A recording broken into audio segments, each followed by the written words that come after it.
Hi, it's Yvonne from Western Star Art and Wear. I'm reading Up from the Dust, a book written by Lonnie Clayton, my father, and we are on chapter 13. That evening, when all the Biggins were gone to work, Ma gave us a pretty good meal of beans and cabbage and cornbread. I slept better because I had gotten a little better adjusted to the city life. The next day came in a hurry for me. I was up and at them pretty early. Soon Ma had fed the workers. She gave us some molasses and daub and biscuits, and we started off to school right after that. The boys met us, and they did as they did the other day, but some man came up to the cotton mill and stopped them and ran them off for us, so we made it on to school without mishaps. We didn't have any pencil or paper, so we had to borrow from the other kids. Miss White-Eye told them to lend us some. Things went on pretty well for a week or two. Then one morning we were joined by the ugliest fellow and his sister I have ever saw. His name was Thaddeus Stevens, and his sister was Chlorine. He was a lot bigger than me, and so was his sister, but they hadn't been to school. This about just made my day, because old Thaddeus didn't take anything from nobody. When them boys came at us, he beat the hell out of one of them and pulled a switchblade on the rest. He knew a lot of cuss words, too. From then on, they left us alone, because old Thaddeus didn't take no dragging. By then, Pa had broken down and got us some paper and pencil and some colors. He also managed to get drunk on the weekends. I remember one time he came in and was loaded. He was a-singing and a-going on, and Ma was trying to get him to calm down so all the neighbors wouldn't hear. He would have none of that. He was a-singing, and some of his hair was all tumbled down in his face, and he looked a mess. Nevertheless, he kept singing. Oh, Aunt Jackie was a limber lady, and she had a yellow man. She twisted her hair up so tight up on her head that she couldn't understand. All right, now, I want all of you to watch me pull him back, and he started to do the black bottom. Coming home from school, I ran into a feller named Carl Gravitt. He was some older than me, and I didn't know how to take him. He told me to come and follow him because he had something to sell. I don't have any money, so how can I buy? I asked. He had this pen full of rabbits, black and white and gray and all kinds of colors. I tell you what I'll do. You take some of these rabbits and sell them on halves, like you sell 2 rabbits and I get the price of 1. When you have paid for my rabbits, you'll be home free. I'll have to check with my ma because I don't have any place to keep them. I'll help you build a pen if your ma says it's all right. So that evening I asked Ma. She says she would have to ask Pa and then she would let me know. In the next few days I had me some fine rabbits. I didn't have anything to feed them. Carl said that they would eat about anything. He said he would show me what I could get if I got short of food. He went down to the creek and he showed me what grass to pull and to feed them with. So I was in the rabbit business. That weekend, Grandma and her husband, George Eastwood, came to visit. Grandma, on my ma's side, that is. I understand that she had several husbands before him. Pa always said that she had a white liver and drove them all to death. Ma didn't take to that one very well. Anyways, they had a flatbed Model T truck and had straight chairs on the back, and all of them had a place to sit. They had brought an ice cream freezer, and we were going to have us a grand old time with the homemade ice cream and all. We had to go into the ice plant and get the ice. It was quite an experience for me to see the ice plant. There was a feller there named Mr. Monday running the place. We wanted 100 pounds, and he rolled a block out and chiseled it in half. Lewis was driving the truck, and he covered it with sacks, Kroger sacks that is, to keep it from melting till we got home. When we got home, we had the darndest time at turning the ice cream maker. I turned a while and it got too tough for me, so I gave it to the bigger ones to turn. Sweetening, Lewis, Aubrey, and Pa turned it till it was done. Now you talk about something good. Ma had coconut cake and some of that ice cream. It was the best thing I had ever come across in my young life. I'll tell you, they made 2 or 3 things full, and everybody had enough to eat and was satisfied themselves. When it was time to go, George said to Pa, how much do you want for some of them rabbits? I don't know, Pa says. I guess about $4 a piece. I'll take 4 of them. I thought that I could pay off Carl and have the 4 rabbits for free. Things were looking pretty good to me. I caught the rabbits and took them to Grandma and George, and they put them in a box. George handed the money to my Pa, and he put it in his pocket. I thought that he would give it to me later, so I didn't say anything. When they had all gone, I asked about the money and told him that what I was going to do and how I owed Carl. You work out what you want with Carl, but I'm keeping the money for the rabbits. You're mine, and until you're 21, what you earn is mine, so just shut up and go on about your business. I just couldn't believe my ears. I pulled the grass, I got the rabbits, Carl helped me fix the fence, and Pa took the money. Well, I learned fast that day. I took the other rabbits back to Carl, and I went out of the rabbit business. I told him what happened, and I would pay him off when I could. He said that he understood, and that I'm glad that he did, because I sure didn't. Seems our little ice cream dinner had caused a stir in the neighborhood. They figured if a bunch of clodhoppers could throw an ice cream dinner, that they could throw something too. So Andy Clayton had a Brunswick stew dinner and invited a raft of people over. Then the Freemans had a hot dogs and buns dinner and invited them a bunch of people over. Now old Ed Rycroft lived across from us, and he had a big house with 2 stories and owned the place. He had several girls in the marrying stage and whatever, and a boy named Roy. Ed was a little slow, and he worked in the cotton mill as a sweeper. Ed had a glass eye, and the fellers that used to work there said that Ed left his glass eye to watch his mops while he went to dinner. I don't know about this, but that's what they told me. He couldn't read either. One day he bought a paper and wanted all of them to think that he could read, so he opened up the paper and said to the crowd, "I see here where a ship turned over and sank." He had the paper turned upside down. Anyways, Ed decided he was going to have him a goat barbecue and have a blast with all them gals and their boyfriends.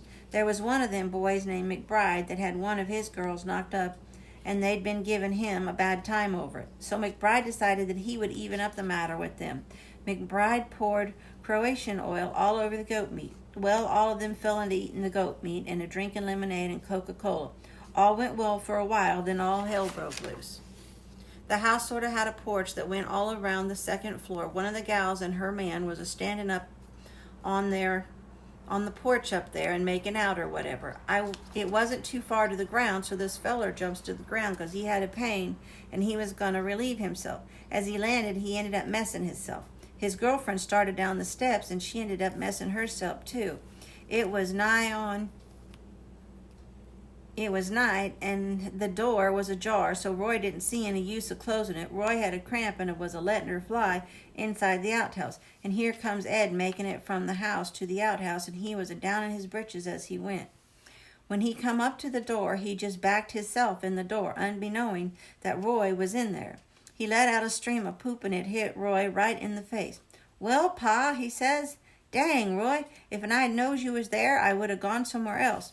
That ended the goat party at Ed Rycroft's. Every time anyone passed one of them Rycrofts, they would holler, "Goat!" After all the parties had been held, things got back to normal. Then comes this feller from the Lynchburg, Virginia. His name was Sneed, and he was a traveling salesman if I ever seen one. He could talk the horns off of a brass monkey. He come up to the house, and he started to talk to Ma. She told him that Pa was asleep and that she couldn't wake him. That didn't bother old Sneed. He just barreled right on in there and wakes Pa up. Before he could say a lot, Sneed had a Victrola in the house and had wound it up and put on a record. I don't think that any one of them knew what was going on, and he had sold them a record player on credit. The first one he played was "If I Had 2 Wings of an Angel Over These Prison Walls, I Would Fly. I would fly into my dear darling's arms, and there I would be willing to die." Ma started to cry, and Pa clears his throat a time or two. Another one was a fiddling convention in Georgia. This feller says that for the first prize we offer 1 gallon of sweet mash, double and twisted corn liquor made by the best blockade runner in North Georgia. He called on a fiddler named Ged, and he says, "All right, Ged, let's hear from you." This fiddler commenced a fiddle, "Bile the Cabbage Down." Pa was so happy with his Victrola, he didn't even care about the crappy house we lived in or the surroundings. He was hung up on that machine.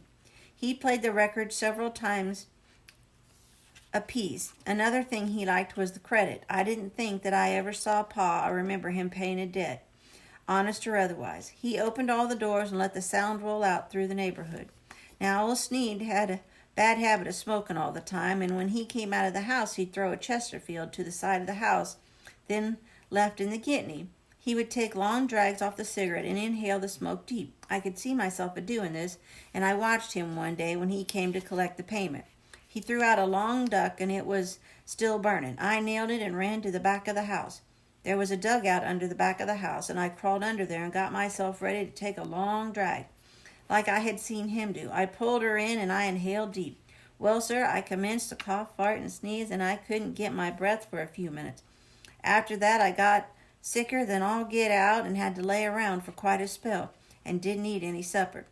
'Cause this didn't make much difference to Ma. What you did or you didn't was the least of her worries. That was my last cigarette for a while. Christmas was on us and we were having a tree in the 3rd and 4th grade room instead of our room, the 1st and the 2nd. I had never seen a tree, and it sure looked pretty to me, with all the colored paper and decorations on it. Miss Yancey said that Mr. Good at the mill was going to get us a present for all of us, and no one had to bring anything. This was all right with me, because there wasn't anything for me to bring. I knew Pa wouldn't give me anything outside that penny pencil, a nickel tablet, and dime colors. I always wanted me one of them pencils that was octagon and yellow with a pink eraser instead of that round one for a penny. Anyways, the tree had come off real well on a couple of days before Christmas Eve. We had our Christmas in school and got a week off for the holidays. The day of the tree was real exciting. They marched us all into Miss Yancey's room and had us take seats and be quiet. The 1st grade didn't have anything to do, so we just sat and watched one after the other go up and say their piece and sit down. It came time for old Thaddeus to say his, and he got up and commenced to sling in his hands. He commenced to say his piece that they had taught him. I don't remember all the words, but the last of it was, I can't wish you more than that. He had a long tongue, and when he said that, it came out like that. He spoke with his tongue stuck out about 3 inches. You know, I liked old Thaddeus, and I wouldn't hurt him for anything. He saved me from them boys lots of times, so he was my friend, and I ain't poking fun of him. But you hear people talking about beauty is skin deep. Well, I'm here to tell you that old Thaddeus was ugly right down to the bone. After all the commotion and a few songs were sung, they came out with the presents. There was a bag of candy, nuts, and fruit. I had never seen an orange before, and I couldn't wait to get into it. Also, there was something that I could use, a little box with a little brand new Barlow knife in it. I put her in my pocket, and I could feel good just to have it. All the girls that got some kind of a doll and stuff, and the boys got other things like knives, tools, and tops and the such. I left that evening and had plans for that Barlow. Things at home were about the same, the big uns sleeping and the little uns staying outside. We showed Ma our stuff and divided with her. She really enjoyed the stuff. We also gave Katie, Jessie, and the baby Annie some of our stuff. By then, it was all gone.